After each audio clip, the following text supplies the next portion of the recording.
आपके class 10th के board exams के लिए सिर्फ 2 मंथ्स बाकी है, that is January and February. And ये लास्ट के 2 मंथ्स के अंदर अगर आपको अच्छे से प्रिपरेशन करना है, बहुत अच्छे मार्क्स चाहिए, 90-95 तक परसेंटेज स्कोर करना है, तो आपको एक पॉइंट के ऊपर खास ध्यान रखना है, that is focusing more on important concepts and important questions. So hi everyone, कैसे हो आप सभी लोग। दिस आर सावन भैया एंड आज की ये वीडियो एक काफ़ी इंपॉर्टेंट वीडियो है हर एक क्लास 10th के स्टूडेंट के लिए। बिकॉज आज की इस वीडियो में हम लोग देखने वाले हैं आपके साइंस 1 के अंदर जितने भी इंपॉर्टेंट क्वेश्चंस हैं, जितने भी इंपॉर्टेंट कंसेप्ट्स हैं, इंपॉर्टेंट डायग्राम्स हैं, एक्सरसाइज के अंदर से जितने भी इंपॉर्टेंट क्वेश्चंस हैं, वो सारी चीज़ें आज की इस वीडियो में हम लोग डिटेल में डिस्कस करने वाले हैं। आज की वीडियो एक वन शॉट वीडियो है आपके साइंस 1 के इंपॉर्टेंट क्वेश्चंस 2024 के बोर्ड एग्जाम्स के लिए। मेक श्योर आप इस वीडियो को एंड तक देख रहे हो एंड जो भी फर्स्ट टाइम देख रहा है, नीचे एक सब्सक्राइब बटन होगा, उसे क्लिक करके बेल नोटिफिकेशन ऑन कर देना। वीडियो के ऊपर 500 लाइक्स का एम रखते हैं, क्योंकि आप लोग डेफिनेटली करवा दोगे। शेयर करो अपने हर एक फ्रेंड के साथ। अब देखो आपके सिलेबस के अंदर टोटल 10 चैप्टर्स हैं। सबसे पहला ग्रेविटेशन एंड लास्ट वाला स्पेस मिशन। हम लोग हर एक चैप्टर के इंपॉर्टेंट क्वेश्चंस डिस्कस करने वाले हैं एंड मैं आप सभी को बताऊंगा कौन से चैप्टर में से किस टाइप के क्वेश्चंस आते हैं। अब देखो ये जो भी इंपॉर्टेंट क्वेश्चंस है, ये कोई हाव में बातें नहीं होने वाली है। मैंने आप सभी के प्रीवियस ईयर के जितने भी क्वेश्चन पेपर्स हैं उन सबको एकदम अच्छे से एनालाइज किया है एंड मैंने खुद ने भी आज से 2 साल पहले बोर्ड एग्जाम्स दिए थे, तो मुझे भी कहीं ना कहीं आइडिया है आपको कौन से कंसेप्ट्स के ऊपर ज़्यादा ध्यान रखना है एंड कौन से क्वेश्चंस को अच्छे से प्रिपेयर करके जाना है। अब देखो आप सभी स्टूडेंट्स के मन में एक डाउट आ रहा होगा, भैया आप जो भी क्वेश्चंस बताओगे सिर्फ उतना किया तो हो जाएगा क्या? तो इसका एक सिंपल आंसर है नहीं। सबसे पहले तो आपको टेक्स्ट बुक एकदम अच्छे से पढ़ लेना है एंड जो भी क्वेश्चंस मैं दे रहा हूँ वो सारे इंपॉर्टेंट क्वेश्चंस हैं। इनका मतलब ये है कि ये जो भी क्वेश्चंस हैं इन्हें आपको स्किप नहीं करके जाना है। ये जो क्वेश्चंस है इन्हें स्किप नहीं करके जाना है, एक्स्ट्रा तो पढ़ना ही है, बट ये वाले जो क्वेश्चंस हैं इन्हें स्किप नहीं करना है। अगर हम सबसे पहले वाले चैप्टर की बात करें, दैट इज ग्रेविटेशन, इसके अंदर जो भी इंपॉर्टेंट कंसेप्ट्स हैं वो सारे हाईलाइट कर दिए हैं एंड ये जो इंपॉर्टेंट क्वेश्चंस वाली पीडीएफ है ये मैं अपने टेलीग्राम ग्रुप में डाल दूंगा, लिंक डिस्क्रिप्शन में, एक बार जाके ज्वाइन कर लेना। अब देखो हम बात करते हैं चैप्टर नंबर 1 की, दैट इज ग्रेविटेशन। अब देखो ये जो ग्रेविटेशन वाला चैप्टर है काफी इंपॉर्टेंट चैप्टर है, बिकॉज इससे रिलेटेड ऑब्जेक्टिव्स के अंदर एंड मोस्टली 3 मार्क्स वाले क्वेश्चंस पूछे जाते हैं। फिर जैसे वो न्यूमेरिकल्स हो, आपका कैपलर्स लॉ या फिर acceleration due to gravitational force, Newton's universal law of gravitation, ये जो भी इंपॉर्टेंट कंसेप्ट्स हैं इनसे रिलेटेड क्वेश्चंस आपके बोर्ड एग्जाम्स के अंदर देखे गए हैं। आपको इन कंसेप्ट्स को बिल्कुल भी स्किप नहीं करना है एंड ये जो सबसे इंपॉर्टेंट वाला कंसेप्ट है दैट इज कैपलर्स लॉ, ये तो मोस्टली 90% ऑफ द टाइम पूछा ही जाता है। इसके जो भी लॉज हैं उन्हें एकदम अच्छे से याद रखना, डायग्राम को एकदम अच्छे से पढ़ के याद करके जाना। अगर एग्जाम में ये वाला क्वेश्चन आ गया, जो भी 3 मार्क्स रहेंगे ये अपने हाथ के मार्क्स हो जाएंगे। एकदम अच्छे से पढ़ के जाना है। उसके बाद में यूनिवर्सल लॉ ऑफ ग्रेविटेशन, ये वाला जो कंसेप्ट है ये भी काफ़ी इंपॉर्टेंट कंसेप्ट्स हैं। अब देखो ये जो पीडीएफ है ना, इसके अंदर सारी इंपॉर्टेंट कंसेप्ट्स मैंने एकदम अच्छे से मार्क कर दिए हैं। एंड देखो एक चीज़ मैं आपको बोलूँ, बहुत सारे स्टूडेंट्स का एक डाउट आ रहा था, भैया न्यूमेरिकल्स करना है क्या?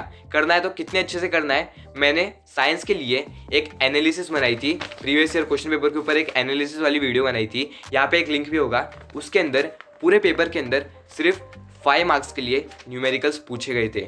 अब मैं ऐसे नहीं बोल रहा हूँ पूरी तरह से अवॉइड करना है, बट आपको समझ गया ना कितना इंपॉर्टेंस देना है, पढ़ना है अच्छे से। बट न्यूमेरिकल्स कौन से चैप्टर से किस टाइप के आते हैं वो पॉइंट्स भी मैं वीडियो में आगे डिस्कस करने वाला हूँ। बट आप एक चीज़ ध्यान रखो, ये जो भी न्यूमेरिकल्स हैं, फॉर्मूलाज हैं, ये आपके माइंड में एकदम अच्छे से क्लियर होने चाहिए। अब देखो इस चैप्टर में से जितने भी इंपॉर्टेंट कंसेप्ट्स हैं वो सारे कंसेप्ट्स मैंने एकदम अच्छे से मार्क कर दिए हैं। फिर जैसे आपका वेरिएशन ऑफ द जियो या फिर आपका change with depth, mass and weight, जो भी है ये सारे एकदम अच्छे से आपको करके जाने हैं, बिकॉज एग्जाम में आने के चांसेस बहुत ज़्यादा हैं ऑब्जेक्टिव टाइप के अंदर या फिर 3 मार्क्स के लिए। अगर हम एक्सरसाइज की बात करें, अब देखो ग्रेविटेशन चैप्टर के अंदर एक्सरसाइज में से उतने ज़्यादा क्वेश्चंस नहीं पूछे जाते हैं, टू बी ऑनेस्टली चैप्टर के अंदर से आते हैं। अगर आपने सारे फॉर्मूलेस वगैरह एकदम अच्छे से किए हैं, आप इजीली बहुत अच्छे मार्क्स स्कोर कर लोगे। अब हम बात करते हैं सेकंड चैप्टर की, that is periodic classification of elements. अब ये वाला जो चैप्टर है काफ़ी इंपॉर्टेंट चैप्टर है, बिकॉज इसके जो कंसेप्ट्स हैं वो सारे कंसेप्ट्स आते हैं एग्जाम्स के अंदर। प्रीवियस ईयर क्वेश्चन पेपर्स को एनालाइज करोगे अगर आप लोग, ये वाले जो कंसेप्ट्स हैं ये पूछे ही जाते हैं। फिर जैसे वो ऑब्जेक्टिव टाइप्स हो, 2 मार्क्स के लिए हो, 3 मार्क्स के लिए हो, बहुत बार 5 मार्क्स के लिए भी आ जाता है। ये वाले चैप्टर को आईएमपी मार्क करना एंड आप लोग मेरे साथ टेक्स्ट बुक लेके बैठो एंड जो भी चीज़ें मार्क की है उन्हें अपने साथ में मार्क करो, बहुत हेल्प होगी, बहुत हेल्प होगी। अगर हम ये वाले चैप्टर की बात करें, हम लोग डायरेक्टली एक्सरसाइज के क्वेश्चंस पे जाएंगे, बिकॉज एक्सरसाइज के अंदर से डेफिनेटली क्वेश्चंस आते हैं एंड जो भी क्वेश्चंस आते हैं वो सारे मैंने एकदम अच्छे से मार्क कर दिए हैं। अब देखो आपके एमसीक्यू के अंदर या फिर ऑब्जेक्टिव टाइप क्वेश्चंस के अंदर ये चीज़ें पूछी जाती हैं, इन्हें आपको एकदम अच्छे से प्रिपेयर कर लेना है। एंड देखो राइट साइंटिफिक रीजन जो 2 मार्क्स के लिए 4 मार्क्स के लिए आते हैं, उसमें से इस चैप्टर में से डेफिनेटली क्वेश्चन आते हैं। जितने भी क्वेश्चंस हैं उन्हें आपको एकदम अच्छे से प्रिपेयर करके जाना है, बिकॉज इस टाइप के क्वेश्चंस डेफिनेटली आते हैं आपके एग्जाम्स के अंदर। अगर आप कंसेप्ट एकदम अच्छे से क्लियर कर रहे हो, आप इजीली पूरे पेपर को लिख के आ जाओगे। अगर हम थर्ड चैप्टर की बात करें, केमिकल रिएक्शन एंड इक्वेशंस, इसमें से जो नीचे के 2 कंसेप्ट्स हैं, balancing a chemical equation, types of chemical reaction, ये ज़्यादा इंपॉर्टेंट है, इनसे रिलेटेड क्वेश्चंस आते हैं। अब देखो ये जो पीडीएफ है ये टेलीग्राम के ग्रुप के अंदर 1-2 दिनों में आ जाएगी ये। एंड ये जो भी कंसेप्ट्स हैं छोटे मोटे, ऑक्सीडेशन एंड रिडक्शन, ये 2 से 3 मार्क्स के लिए आते हैं एंड अच्छा खासा वेटेज होल्ड करते हैं आपके पेपर के अंदर। अगर आप ये छोटी मोटी चीज़ों के ऊपर एकदम अच्छे से ध्यान रखोगे, डेफिनेटली अच्छे मार्क्स आने ही वाले हैं। अब मैंने क्या किया था, टेक्स्ट बुक एकदम अच्छे से रीड की थी, हर एक कंसेप्ट को एकदम क्लियर किया था एंड फिर मैंने इंपॉर्टेंट क्वेश्चंस के ऊपर जंप किया था। आपको ऐसे नहीं करना है कि टेक्स्ट बुक एकदम अच्छे से नहीं हुई, कंसेप्ट एकदम अच्छे से नहीं हुए एंड आप इंपॉर्टेंट क्वेश्चन कर रहे हो। नहीं, पहले टेक्स्ट बुक एकदम अच्छे से रीड करो, फिर जाके आपको इंपॉर्टेंट क्वेश्चंस के ऊपर आना है। ये जो भी करोजन वगैरह है ये 5 मार्क्स के लिए भी आ जाते हैं। बी प्रिपेयर्ड, एकदम अच्छे से प्रिपेयर करके जाना है। अभी इसके अंदर भी सारे इंपॉर्टेंट क्वेश्चंस मैंने मार्क कर दिए हैं। फिर जैसे आपका गिव साइंटिफिक रीजन का हो, चाहिए तो आप स्क्रीनशॉट भी ले सकते हो, या फिर आप टेक्स्ट बुक तो है ही ना, साथ के साथ मार्क करते हुए चलो। ये 5 मार्क्स के लिए आ सकता है आपका क्वेश्चन नंबर 5, एकदम अच्छे से प्रिपेयर करना है। एंड ये जो भी क्वेश्चंस हैं ये ऑब्जेक्टिव्स के अंदर या फिर करते क्या है, 3 मार्क्स के लिए 3 डिफरेंट क्वेश्चन दे देंगे एंड आपको इन्हें सॉल्व करना होगा। एकदम अच्छे से प्रैक्टिस करके जाओ। अगर हम बात करें चैप्टर नंबर 4 की, that is effects of electric current, इसके अंदर ये वाला जो सबसे नीचे वाला कंसेप्ट है, magnetic effect of electric current, बहुत इंपॉर्टेंट कंसेप्ट है, एग्जाम के अंदर पूछा जाता है। अगर हम डायरेक्टली एक्सरसाइज की बात करें, इसके अंदर जो डायग्राम्स है ये काफ़ी इंपॉर्टेंट है। वैसे ये देखो बल्ब का डायग्राम हो गया, या फिर आपके जो न्यूमेरिकल्स हैं, ये वाले चैप्टर से आपके न्यूमेरिकल्स पूछे जाते हैं। राइंड एंड थंब रूल, ये जो भी है एकदम अच्छे से करके जाना है। अब देखो ये जो इलेक्ट्रिक मोटर वाला कंसेप्ट है बहुत इंपॉर्टेंट है। मेरे टाइम पे, मेरे एग्जाम के टाइम पे 5 मार्क्स के लिए आ गया था। अब मैं तो पढ़ के गया था, मैंने सिंपली सॉल्व कर दिया। आपको भी इसी तरह से एकदम अच्छे से पढ़ के जाना है। अगर हम एक्सरसाइज की बात करें, डायरेक्ट एक्सरसाइज के अंदर ये जो गिव साइंटिफिक रीजंस हैं इन्हें आपको एकदम अच्छे से करके जाना है। अब ये जो चैप्टर नंबर 4 है एकदम अच्छे से करके जाना है, बिकॉज इसमें से हर टाइप के कुछ भी क्वेश्चन आ सकते हैं, एकदम अच्छे से प्रिपेयर कर लेना है। अगर हम बात करें चैप्टर नंबर 5 की, हीट, इसके अंदर anomalous behaviour of water, specific heat capacity, ये जो कंसेप्ट्स हैं ये काफ़ी इंपॉर्टेंट कंसेप्ट्स हैं। इनसे रिलेटेड क्वेश्चंस डेफिनेटली बनते हैं आपके एग्जाम के अंदर। एवरग्रीन कंसेप्ट समझ लो, बिकॉज ये बहुत इंपॉर्टेंट है। अब देखो ये वाला जो चैप्टर है ये भी 3 से 5 मार्क्स ही होल्ड करता है आपके एग्जाम के अंदर, एकदम अच्छे से पढ़ लेना है। एनोमेलियस बिहेवियर ऑफ वाटर हो गया, या फिर ये होप्स अपैरेटस, ये जितने भी कंसेप्ट्स हैं एकदम अच्छे से करके जाना है। आंसर द फॉलोइंग में ये वाला एक आईएमपी क्वेश्चन है। एंड ये जो भी ग्राफ वगैरह है इनसे रिलेटेड एक्टिविटी टाइप क्वेश्चंस आते हैं, एकदम अच्छे से प्रिपेयर करके जाना है। अगर हम बात करें रिफ्रैक्शन ऑफ लाइट की, काफ़ी इंपॉर्टेंट चैप्टर है refraction of light and lenses. ये जो 2 चैप्टर है 7-7 मार्क्स का वेटेज रखते हैं, एकदम अच्छे से प्रिपेयर करके जाना है। एंड इसके अंदर जो लॉज ऑफ रिफ्रैक्शन है, रिफ्रैक्शन ऑफ लाइट, रेनबो वाला कंसेप्ट, डिस्पर्शन ऑफ लाइट, ये सारे कंसेप्ट्स एकदम इंपॉर्टेंट है, एवरग्रीन कंसेप्ट्स हैं, आते ही हैं। एकदम अच्छे से टेक्स्ट बुक रीडिंग करो, एकदम अच्छे से सारे कंसेप्ट्स को प्रिपेयर करना है। एंड जो भी कंसेप्ट्स हैं उन्हें एकदम क्लियर रखो अपने माइंड के अंदर, प्रैक्टिस करते रहो। अब ये जो टेबल्स वगैरह हैं ये आपके एग्जाम के अंदर 3 मार्क्स 2 मार्क्स के लिए पूछे जाते हैं, एकदम अच्छे से प्रिपरेशन करना है। अब देखो ये जो डायग्राम है ट्विंकलिंग ऑफ स्टार का या फिर सन का, स्टार का, ये सारी चीजें एकदम अच्छे से प्रिपेयर करनी है। डायग्राम्स को माइंड में रखना है, काफी इंपॉर्टेंट डायग्राम्स हैं एंड एग्जाम्स के अंदर डेफिनेटली आते हैं। 95% टाइम इसी टाइप के डायग्राम्स आपके एग्जाम के अंदर आते हैं। एंड देखो समझो आपका 3 मार्क्स का क्वेश्चन है एंड ये वाले कंसेप्ट से रिलेटेड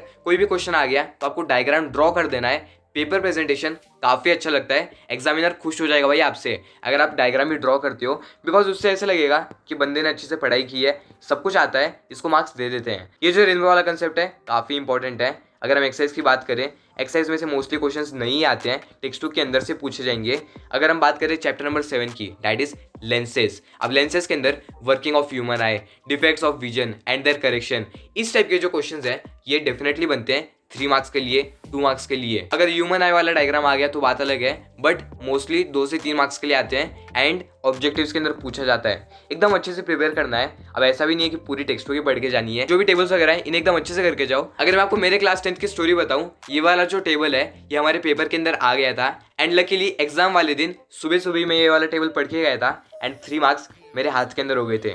टेबल्स वगैरह एकदम अच्छे से करने हैं, डायग्राम्स को एकदम अच्छे से करना है, and reflection of light, lenses के जो न्यूमेरिकल्स हैं एकदम अच्छे से करके जाना आते ही हैं। इस टाइप के न्यूमेरिकल्स आते हैं आपके बोर्ड एग्जाम्स के अंदर। ह्यूमन आई वाला जो कंसेप्ट है एकदम अच्छे से पढ़ के जाना, शॉर्ट नोट भी आ सकता है। डिफेक्ट्स, उसके करेक्शन, ये सारी चीज़ें 3 मार्क्स वाले क्वेश्चन में आती हैं, एकदम अच्छे से प्रिपेयर करके जाना है। एंड देखो गाइस, ये वाला जो क्वेश्चन है ये बहुत बार पूछा गया है, एकदम अच्छे से प्रिपेयर करो। मेटलर्जी के अंदर जो भी फिजिकल प्रॉपर्टीज़ हैं, केमिकल प्रॉपर्टीज़ हैं, मेटल्स की, नॉन मेटल्स की, ये सारी चीज़ें आपको एकदम अच्छे से कर लेनी है, बिकॉज काफ़ी इंपॉर्टेंट है।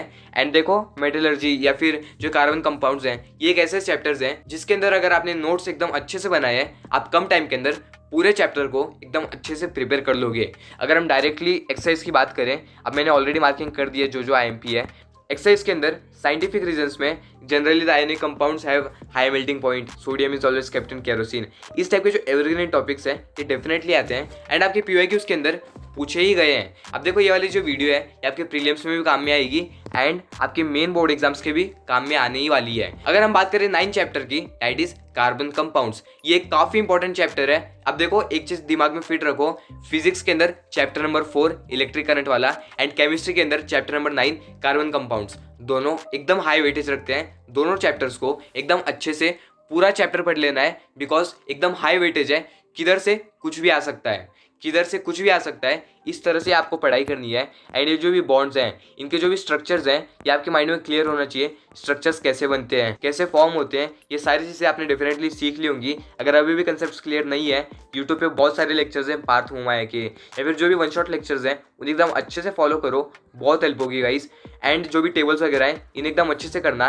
एंड इसके अंदर जो IUPAC नेम वाला कंसेप्ट है ये आपको एकदम अच्छे से करके जाना है। अगर हम डायरेक्टली एक्सरसाइज की बात करें, इस क्वेश्चन में से ऑब्जेक्टिव्स के लिए भी क्वेश्चन आएंगे, 2 मार्क्स के लिए भी, 3 मार्क्स के लिए भी एंड 5 मार्क्स के लिए भी आ जाते हैं। अब आप लोग एक चीज़ देखना, ये वाले पेपर के अंदर जो हमें आया था 5 मार्क्स के लिए, इन दोनों चैप्टर्स में से आया था। अगर आप देखोगे, ये चैप्टर नंबर 4 का इलेक्ट्रिक मोटर वाला है एंड चैप्टर नंबर 9 का कार्बन कंपाउंड्स के रिलेटेड क्वेश्चन आया था। इसीलिए बोल रहा हूँ गाइस, जो हाई वेटेज वाले चैप्टर्स हैं उन्हें एकदम अच्छे से कर लो एंड उसके बाद में जो लो वेटेज वाले हैं उन्हें एकदम अच्छे से करना है। चैप्टर नंबर 4, चैप्टर नंबर 9 एकदम अच्छे से कर लेना है। एंड ये जो लास्ट चैप्टर है स्पेस मिशन वाला, 3 to 5 मार्क्स के लिए आता है, अच्छे से प्रिपेयर कर लेना। एक बार रीड कर लिया बहुत हो गया। इसके अंदर जो भी इंपॉर्टेंट कंसेप्ट्स हैं वो ऑलरेडी मार्क्ड हैं। ये जो टेबल्स वगैरह हैं इन्हें आपको एकदम अच्छे से कर लेना है, डायग्राम्स को एकदम अच्छे से कर लेना है, एंड इसके अंदर एक कंसेप्ट है that is space debris management. हाँ, ये वाला एकदम अच्छे से करके जाना, बिकॉज इस वाले कंसेप्ट को अगर हम आज के पॉइंट ऑफ व्यू से रिलेट करें, आने के चांसेस बहुत ज़्यादा हैं। इसीलिए मैं बोल रहा हूँ एकदम अच्छे से पढ़ाई करो। एंड ये जो भी टेबल्स वगैरह हैं इन्हें एकदम अच्छे से प्रिपेयर करना है अपने को। एंड गाइस, एक चीज़ ध्यान रखो, आपका जो साइंस का पेपर है वो सिर्फ और सिर्फ लेंथी क्वेश्चंस के ऊपर नहीं है। Objective type questions, activity type questions आते हैं, जो भी वेब डायग्राम्स हैं, फ्लो चार्ट्स हैं, या फिर जो भी आपके टेबल्स हैं उन्हें एकदम अच्छे से प्रिपेयर करना है। जो भी डायग्राम्स हैं एकदम अच्छे से ध्यान रखो, आप डेफिनेटली बहुत अच्छे मार्क्स लेके आओगे। एंड अगर आपको वीडियो यहाँ तक अच्छी लगी, एक लाइक कर देना। नेक्स्ट वीडियो रहेगी साइंस 2 के अंदर, नेक्स्ट वीडियो रहेगी साइंस 2 के लिए। और देखो गाइस, एकदम अच्छे से पढ़ाई करनी है। यहाँ पे साइंस के लिए एक डिटेल स्ट्रेटेजी वीडियो आ गई है। Till that time, bye bye.